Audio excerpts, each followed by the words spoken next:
Dr. Paganoni is unique in that she's trained in rehab medicine as well as neuromuscular disease and electromyography. And so what she's going to sort of do is show you the angle from the rehab perspective onto CMT and peripheral neuropathy. And we're very lucky to have her working side by side with us in clinic, seeing patients and adding that angle that we really aren't as well versed in, and really improving functional ability of patients and getting them active and getting them exercising. So here she is. Thank you. Can you hear me? Excellent. Thank you very much for the introduction. It's great to be here and get to know this wonderful community. It's been really inspiring to listen to all the scientific talks today, and I'm sure you would all agree when I say that we are on the verge of big changes for CMT. So the point of this talk is, you're living with CMT now. So while we watch science evolve and bring about new discoveries, what can you do so that you are ready for it? So I think that, it should be everyone's goal to be as active and as healthy as possible, so that when the Sanofi Genzyme drug is ready for prime time, you'll be ready for it. So rehabilitation is one of the ways to be ready for the big changes that are ahead of us. Rehabilitation is a series of tools and strategies that can be very different from person to person, because obviously everyone in this room is very different, and CMT can be very different from different types are different from each other. So we need to really think of individualized rehabilitation strategies that can really add value to your life. So when I talk to people with CMT, they tell me that they're interested in many things, and this is a short list, not an exhaustive list. Most people want to improve their strength.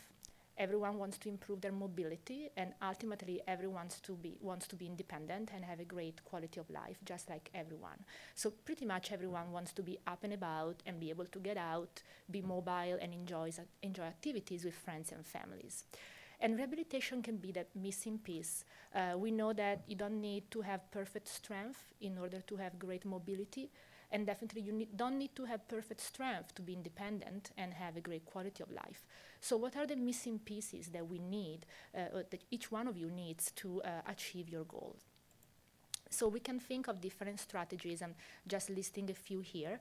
And each piece by itself probably cannot make a huge difference, but you can think of all these strategies as something that can synergize with each other so that you can achieve the mobility, the independence, and the activities and function that you want. A couple of things I highlighted here. I think that for people with CMT, bracing is very important, and that's actually one of my favorite topics, but I will not talk about it because we have a great speaker after me, Mr. Ken Cornell, who is a great orthotist and can really make great braces for people with CMT. And I was recently surprised when I went to a medical conference and I heard many neuromuscular physicians say that their CMT patients actually never use AFOs, or they hate their braces. And that's so different from my experience. And I think that the reason is, the problem is not the brace. The problem is the person who makes the brace and works with you so that it's comfortable and useful. And we are lucky in Boston to have a select list of orthotists who actually really have experience with CMT and can make the right brace for you. And Ken is clearly one of them and has taken a lead in this field and will speak next. And today I want to talk about exercise, which is something that is good for everyone as long as you know what you're doing, and I think can provide a lot of value for people with CMT. So when I meet with people with CMT, they ask many different questions, and here are a few, and they're all excellent questions. So people want to know if exercise will help CMT. Will it make people with CMT stronger? Can it actually hurt? And if we decide to exercise, what are the best type of exercise, and how much, how often should you exercise? So I'm gonna try to answer these questions today. I want to make a premise. There's been about 10 studies of exercise in CMT. I follow this literature very closely, and basically there's been about 10 of them that have been able to answer some of these questions. But obviously CMT is a rare disease, and so there's more knowledge about exercise in other types of neuropathy, and specifically diabetic neuropathy, which is one of the most common types of neuropathy. So some of the things I'm gonna tell you about are drawn from research in diabetic neuropathy, but I think many of the same principles can apply here. The other premise is that obviously this is a diverse audience and we have different age groups, different interests, and different types of CMT. So not everything I'm gonna say may necessarily apply to you, but it may apply to the person next to you. I try to make this talk general enough so that we can basically cover aspects of exercise that are of relevance for everyone here. But I also try to make some specific examples so that they can be applicable to you. And my goal with today is that each person in this room can go home with at least one new idea, one type of exercise, one tip, something that you can actually start to use in your daily life starting today. So there are 4 pieces to the puzzle when it comes to exercise in CMT, and I'm gonna cover all of them and try to explain why it's relevant for you and what you can do, what types of exercise you can start doing today. So the first type of exercise that's relevant in CMT is balance exercise. The reason for that is because, as everyone here knows, balance is a very important problem in CMT. It can be the presenting sign of CMT, or it can be the predominant problem in CMT, and it affects most people with CMT. Here is a picture of Tai Chi, and I'll explain why Tai Chi later. But basically, definitely, balance training and making sure that you work on your balance is something important for most people with CMT. The other piece of the puzzle is stretching. And here we have a person stretching their ankles, their heel cords. And that's, the heel cords are an area of the body that can become tight, even painful in some people with CMT. And so it's important to work on it constantly to make sure that they are supple, they don't get contracted or stiff. So balance and stretching are something that I think people with CMT should work on essentially on a daily basis. Then there's other pieces to this puzzle.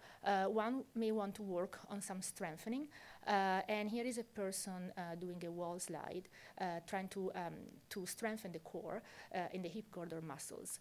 So we can do strengthening training maybe like 3 times a week, and I'll talk about ways to incorporate that into your exercise routine. And that's something that you don't necessarily need to do every day. But again, if you are guided by a physical therapist and then can move on to an independent program, you should be doing about 3 times a week.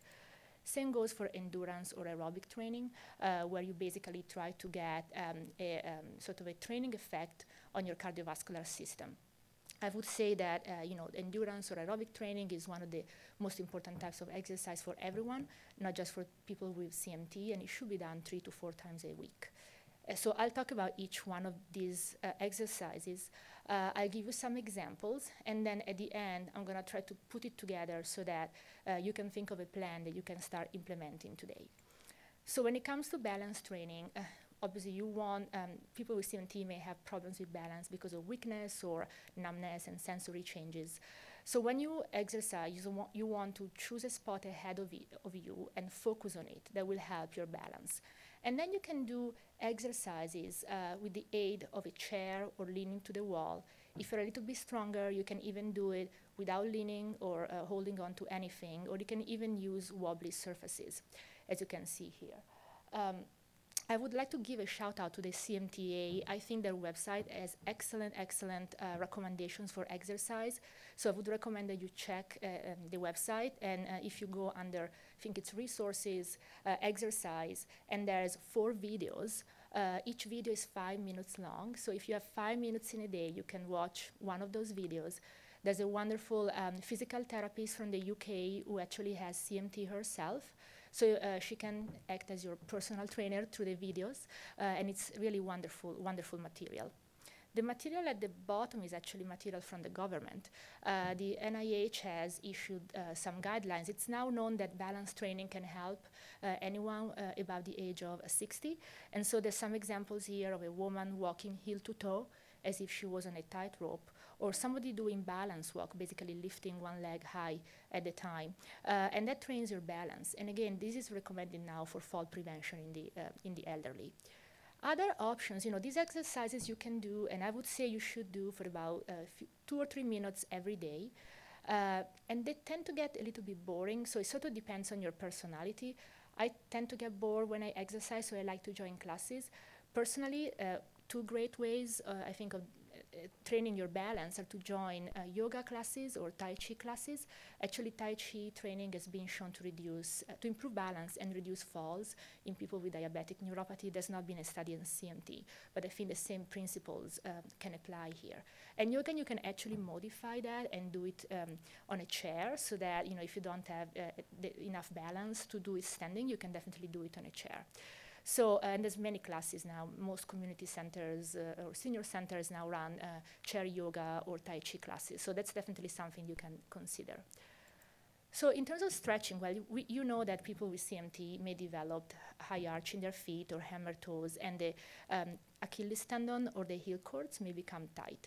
So if you think about it, when you stand, your lower leg and the foot needs to be at 90 degrees in order for you to stand. And then you should have a few more degrees of mobility to allow for heel to toe progression when you walk. So if you have some foot drop or just some weakness at the ankles, your ankle will tend, you know, to go beyond 90 degrees and get stuck in a position that's not optimal for you. So it's important for you to stretch it on a daily basis so that you prevent the problem. And here we can see some simple runner stretch that you can do leaning on the wall, or you can do them on the stairs. You can drop your ankle, or you can do it in bed with a rubber band or a towel by basically pulling the toes towards you. In order for the stretch to be effective, you should hold it for 30 seconds and repeat 2 or 3 times on each side. And so basically, if you think about it, if you want to do like a daily program, if you have 2 or 3 minutes of balance exercise and some stretching, at least at the ankles, that totals up 5 minutes a day. So I think, you know, you may want, you know, if you think it's important for you, just try to find 5 minutes a day to really work on these, you know, aspects that I think are going to pay off in the long run. And many people may develop some pain in the feet, and sometimes that's due to plantar fasciitis or tension on the sole of the feet.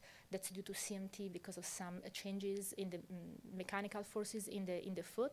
So stretching your sole with either, you know, with the hands or with a tennis ball can really help prevent pain in the feet. So I would say that stretching is good for you for a number of reasons. Now, when we go to strengthening, you know, oftentimes people ask me, you know, can you strengthen, for example, your ankles, which are the most affected part of the body in CMT, when actually for the muscles that are most affected by CMT, such as the ankle muscles, I think a good goal would be to maintain your strength and try to work a little bit, do light work at the ankle to try to maintain strength. But it's kind of hard to really strengthen the muscles that are most affected by the disease. I think that you get most value if you actually try to strengthen the core and the hip girdle muscles. That in turn will help with your gait and with your balance. So it's better to focus on the muscles that are not affected by the CMT, because those are the most likely to respond to training. And again, the CMT Association has some fantastic videos.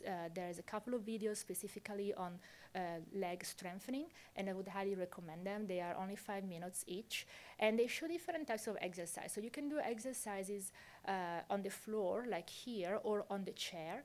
And all these exercises can be modified for different types of CMT, depending on what problem you're having. Now, I would caution you that when you do strengthening exercises, you should not have pain, either during the exercise or after the exercise. So this is not a time to use the no pain, no gain rule. Actually, you want to gain without pain because you don't want to create any damage to your muscles. So you want to choose low weights and, if needed, more repetitions, but not high weights, nothing that can create pain when you do the exercise. The last type of exercise that's, again, the government recommends for everyone is endurance or aerobic training. And when we do aerobic training, what that means is that basically you're moving your entire body, you're moving the large muscles of your body and create a training effect on your cardiovascular system. And there are different ways of doing that. You can walk, you can jog if you can. You can definitely use your braces when you do all of this. For kids, I would say, you know, swimming is definitely a great way to exercise. If you have the option of going to Florida, like many people do, and you know, you can definitely try to either swim or join aqua gym classes that are also nice and sort of a good incentive to do some aerobic training together. And there's all sorts of equipment, you can see some here, that can be used safely, such as cross trainers that are recumbent, so you don't, it may be difficult to use a treadmill, so it's better to use a recumbent bike, either indoor or outdoor. If you are in a wheelchair, there are like a little, what they call cycle ergometers, like one here that you can mount on a table for your arms, or you can put on the floor for your legs.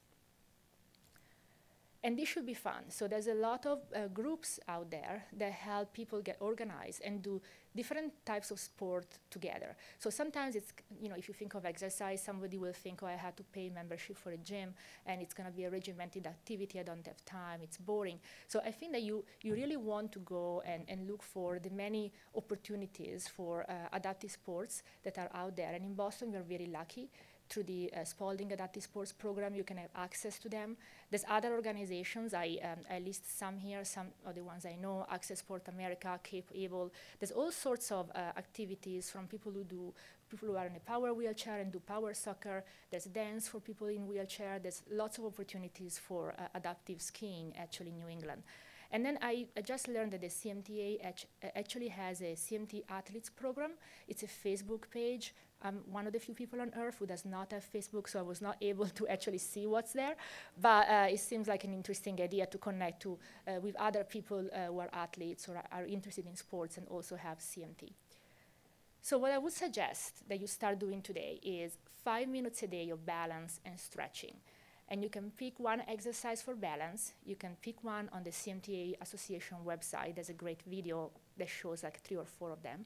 And you want to stretch both legs on a daily basis. So if you think about it, it's a total of 5 minutes or so. So I would suggest that you make it a routine. You pick a song, you can rotate the song, and basically by the time the song is finished, you're finished. And then you're finished with your 5 minutes a day. And then 3 times a week, you want to work on strength and endurance. Strength, as I said, try to prioritize core and hip girdle muscles, basically the muscles that are not affected or less affected by CMT. And you want to do those 20 or 30 minutes of aerobic exercise as well. I would say that in order to plan this exercise program correctly, I would suggest that you meet with a physical therapist who knows or has experience with CMT. Because if you meet with them maybe 2 or 3 times, then they can help you design an exercise program, and maybe you can check with the therapist every 2 or 3 months and see and progress and change the program, and they can really help you design the best program for you. And I would like to say that there are some great people around in the Boston area who really have expertise with CMT, and some of them are actually here today, and I want to acknowledge Lisa Pesin and her team, and Jean Krupa also from the Brace Clinic at Spalding and MGH. They really have great experience with CMT. I can really help work with you to design a program that's, you know, sort of follows these guidelines, but it's really individualized for you. So this should be fun. Obviously, you know, as we know, if this is not fun, you're gonna only do it for a week or 2. So I would suggest, you know, to look around, connect with other CMT athletes through the CMT Association, watch the videos, connect with these physical therapists, and just have fun. So this is my email. If you have any questions, feel free to contact me. Thank you. Wow, thank you. Thank you so much.